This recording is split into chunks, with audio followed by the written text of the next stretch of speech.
Okay, it's time to buy that first domain.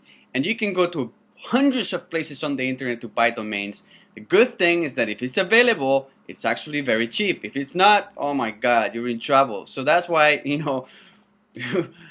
I show you how to use Basta name so you can find something available, or maybe even a domainer. But let's say you just found something you want to buy it. All right. So you can go to a bunch of places. Actually, when you go to Basta Name and you can buy them from there, you can see that you have GoDaddy, Namecheap, Register.com, Omnis, My Domain 1&1, Moniker 123, DrWeb.com. There's tons of them. Now, my favorite one is Namecheap. GoDaddy is probably the most popular in the world, so you can go and buy them from there as well. I just don't like them. It seems they're very there's too much stuff with them. I don't know. It's a personal preference. I've always used Namecheap. But anyways, use whoever you want. Now, Namecheap, as the name says, is cheap. But it's not a cheap site at all. It's actually, to me, and I've used several registers, has one of the nicest interfaces, and it just works wonderfully. So let's say you're looking for a domain. You start, okay, Doodle app. And just press enter or click search. You can also select here what are you looking for, but let's say most likely you're gonna be looking for the .com. Just click search and Namecheap will tell you whether it's available or not. So wow, it is available. Is it? It's taken. It's taken. Oh no. Well, here's you can also see something similar domains for sale. As you can see, they're a lot more expensive than $10 a month. Sorry, $10 a year. And it tells you, well, it says some other extensions that are available. For example, .me for $7.49 a year. But anyways, let's say you want doodlesapp.com. And it's available, so now you can buy it. Now, I just wanted to show you a really nice tool. Really nice tool if you wonder if the domain that you're trying to buy is not available and you still really want it. There's a way to find out who owns it. All right, and it's not a secret. It looks like you're kind of spying on people, but I mean, if you want to get in touch with the guy, you have to do something, right? So let's just go back to doodleapp.com and figure out who has it. All right. So you can go to the whois, and it will tell you who owns it. Now, if you type all of this, you'll be able to find who owns it.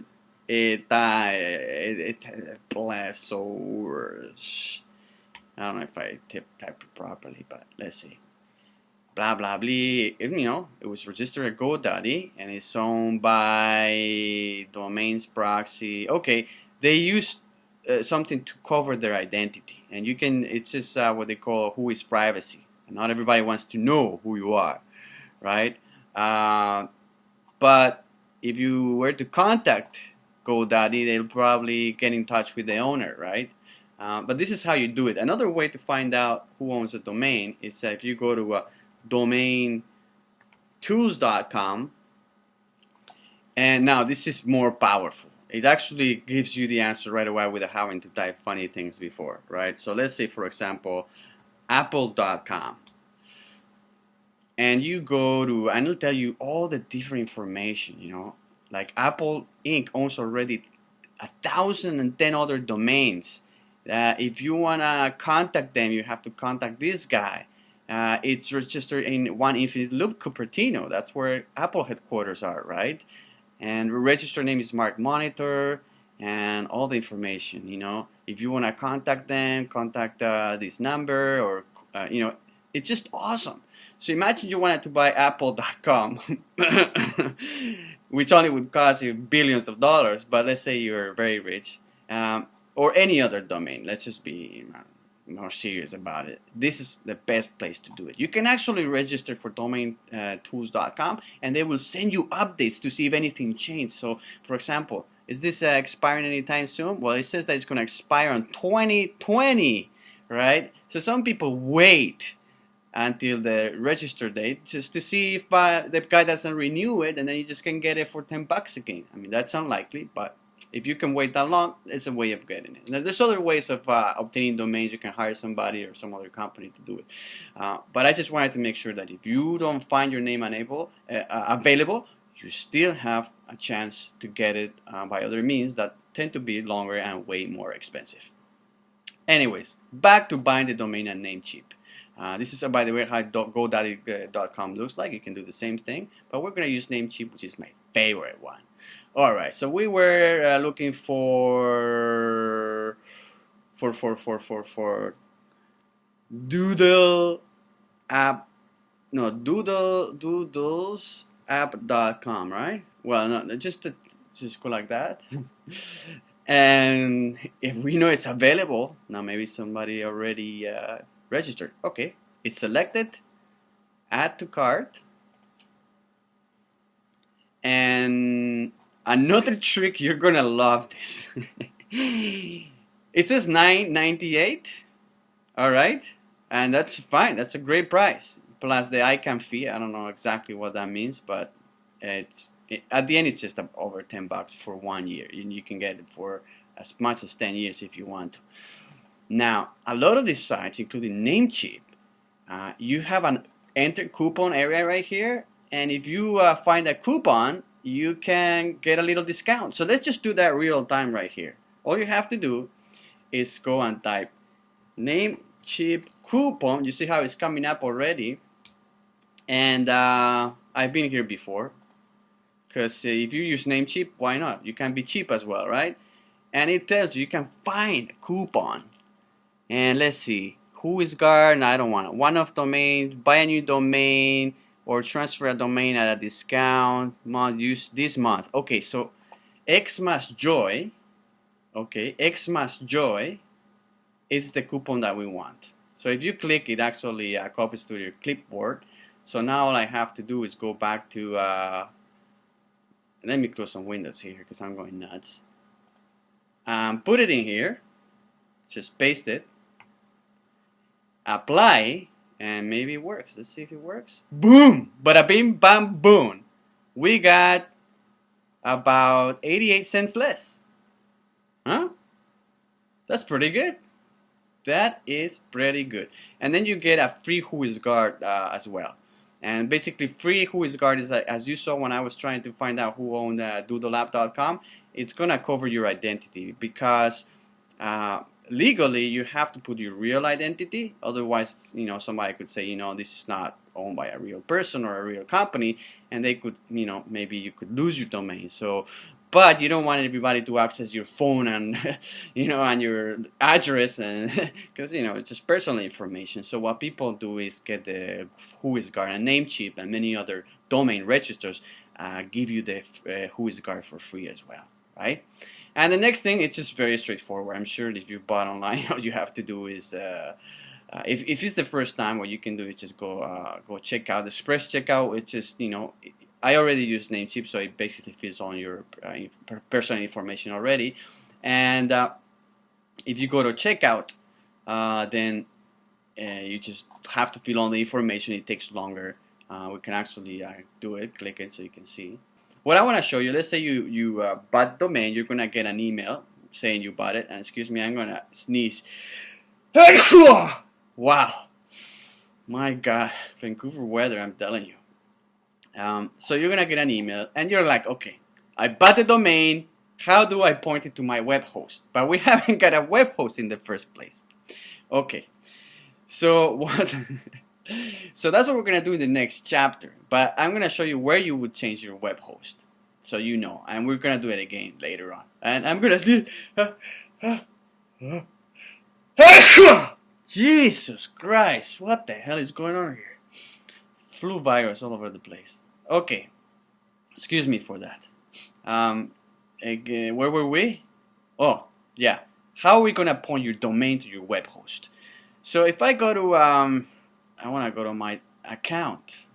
Okay, so I'm going to type a domain that I already own. It's called Pick and Ick. Because what I'm going to do is show you the first thing you have to do is click here, domain name server setup, and you can see that originally it would be here and use Namecheap hosting DNS servers. So that just points to Namecheap. That's not good for you. So once you got your web hosting, in this case I got Bluehost. I use Bluehost or HostGator, but we're gonna cover that on the next chapter. You have to type their DNS server. Don't worry about a DNS server. It's just a domain name server. But you need to put these two here in order for the domain. So when I type Picanic, in fact, if I put Picanic on the browser right now, it should take me to Bluehost, right? Now there's nothing here because I haven't uploaded anything.